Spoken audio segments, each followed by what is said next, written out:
And spawning over here in the bottom left position, ladies and gentlemen, as the blue Zerg player this time, so it looks like we are switching up the colors. No big deal at all. Representing Invictus Gaming, he's had a bit of a rough time at the tournament so far after being seeded into winners round 4, losing 2-0 to Lenok, and now on the verge of elimination. Can he do it? Can he come back? It is XiGua. And up here in the top right corner of Cloud Kingdom, we do have Startail Squirtle as our red Protoss, currently up 1 game over his opponent. Now, that last game was a little bit weird, let's be honest. Yeah. It was a little bit weird because they were just Zerglings and Mutalisks the entire game. We didn't really, we didn't see an infestation pit go down from XiGua. Sure. He really wanted to make the Lings work. He really wanted to make the Mutas, unstoppable force, just getting lots and lots of numbers. And I can understand where he's coming from. I don't think people should necessarily look at that and go, wow, that was a horrible unit composition, that was just really bad, XiGua's going to get steamrolled. Because at the end of the day, if he was able to do a decent amount of damage with those early Lings that we saw, we could see what his intentions were. It wasn't like it was just completely blind and there was no point to it. The Muta harass was to try and delay Squirtle. The early Lings were to try and deny a third base and also to try and get into the natural in the main. And had XiGua succeeded in any of those things, Squirtle might have had a tough time. Yeah. But Squirtle's defense was just so unbelievably good that XiGua couldn't get a word in edgeways. So he had a strategy mapped out, and Squirtle just completely and utterly shut it down. And yes, that technically makes a strategy bad, but that's because he's playing against such a good player. This is stuff that, frankly, a lot of players that maybe aren't quite up to Squirtle's caliber would have fallen to. Yeah, I really like what you said about him just kind of delaying it, but Squirtle's defensive composition was just beautiful, man. He got remember that Colossi came out just in time to help him defend against some of the pressure, and then he transitioned straight into Archons. He just had all this AoE going in his direction. And, I like what you said. I mean, if he would have got a couple of Zerglings by, if he was able to just do a little bit of damage, it may have been a completely different story. Mate, Squirtle used brick wall. It's super effective. Oh, there it is. True story. True story, true. So, guys, we are now here with a little bit more of a normal game going on here on Cloud Kingdom. We actually see the Forge going down in the main base as well. And that is going to be followed up by that wall at the natural. We're going to be seeing the second base go down very quickly for Startail Squirtle here. And XiGua, is he going to be going for... Oh, wow, he has a couple of Lings moving out across the map, but only 4. Is he going for a fast third base? I suspect he will be. Yep, there's the drone actually at about the 4-minute mark, so it looks like the third base is going to be up and running here in just a moment. And the cannon should finish in time for these 4 Zerglings to not be able to do a whole lot. There's actually two probes here that should actually complete the full wall off, and there we go. Yeah, both the hatcheries have been started, and so now the Overlord's going to get in really good position for XiGua, so he has some good eyes on his opponent.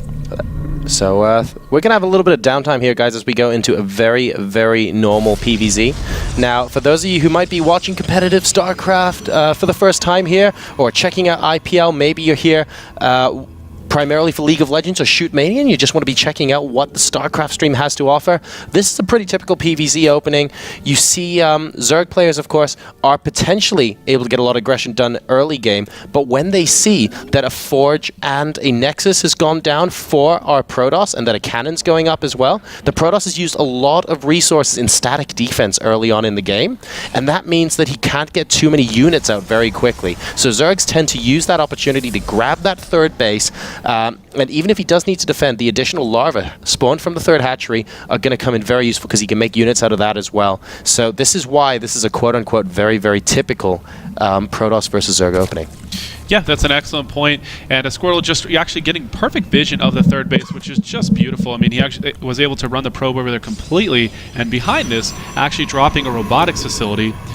What's really cool is in the first game we saw Squirtle just kind of open with a gate. He didn't even actually get a Forge till he wanted to start aiming towards upgrades, but he just defended primarily with gateway units so he could tech just a little bit quicker. In this game, switching it up, just going for a little bit of Forge static defense. Yeah, so things looking fairly normal at the moment. We do actually have the gas geysers now being taken at a fairly normal time by XiGua. He's not taking all of his gases, I think. There's a second gas is natural that he hasn't. Oh, no, he has taken both. Okay, cool. So that was the neutral supply depot there. And he's only taken 2, though. He hasn't taken any in his main base at the moment. So let's see what he goes up to there. Looks like the Overlord was killed off in the main of Squirtle. Actually did get a little bit decent information. Saw the Forge, saw the gas geysers, but did not actually get the chance to see the extra 2 gateways. And our I'm wondering if Squirtle might line himself up for an immortal timing. It's a good map for it. Well, it's entirely possible. The natural to natural distance, of course, here on Cloud Kingdom is actually pretty short, to be honest. It's not the longest distance you've ever seen. So that kind of two-base timing here does tend to work quite well. Let's see if that's what Squirtle's going to be going for. He's adding another 3 gateways now, and gets more Immortals coming out, and he is queuing them up at this point. So I think you're right, J. Morrow. This could be a Sentry Immortal Soul Push 1-1-1. Soul Push, I like that. That's a new name for it. And yeah, there's the 4th gas geyser taken by Squirtle, and XiGua's actually going to see this.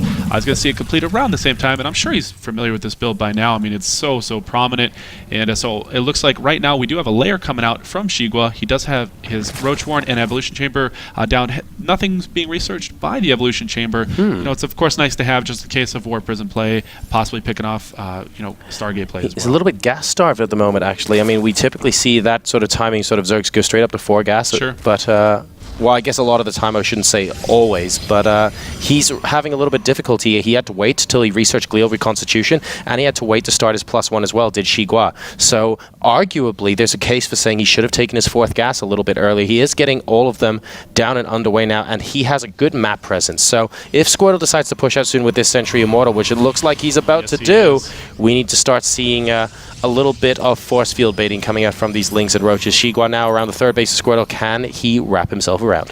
Yep, this is going to be really rough. I mean, this timing is going to be, Squirtle known for doing very precise timing on the mark. He's currently moving out with right around 10 sentries, looks like, along with the 3 Immortals heading straight to the 3rd. And, of course, the Overlord did see everything walk by. Now he sees the Warp Prism, and I'm sure XiGua knows what's going on. There's 5 Roaches in production and 10 Zerglings. But, man, I don't know.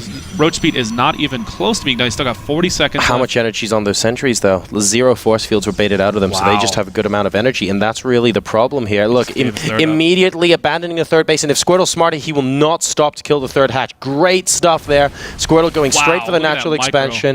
Oh my goodness. I've never seen a Roach like one-shotted in quite that much blood and gore. And here we go, Guardian Shield, and now here come the force fields.